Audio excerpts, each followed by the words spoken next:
عبداللہ ابن عباس رضی اللہ عنہ کہتے ہیں کہ میں ایک دن رسول اللہ صلی اللہ علیہ وسلم کے ساتھ سواری پر پیچھے تھا۔ آپ صلی اللہ علیہ وسلم نے فرمایا: اے لڑکے، بے شک میں تمہیں چند اہم باتیں بتلا رہا ہوں، تم اللہ کے احکام کی حفاظت کرو، وہ تمہاری حفاظت فرمائے گا۔ تو اللہ کے حقوق کا خیال رکھو، اسے تم اپنے سامنے پاؤ گے۔ جب تم کوئی چیز مانگو تو صرف اللہ سے مانگو۔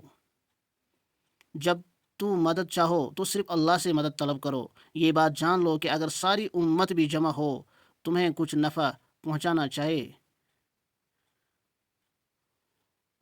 تو وہ تمہیں اس سے زیادہ کچھ بھی نفع نہیں پہنچا سکتے جو اللہ نے تمہارے لیے لکھ دیا ہے، اور اگر وہ تمہیں کچھ نقصان پہنچانے کے لیے جمع ہو جائے تو اس سے زیادہ کچھ نقصان نہیں پہنچا سکتی جو اللہ نے تمہارے لیے لکھ دیا ہے۔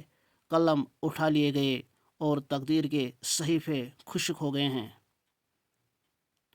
اس سے معلوم ہوتا ہے کہ اللہ کے فیصلے کو کوئی نہیں بدل سکتا۔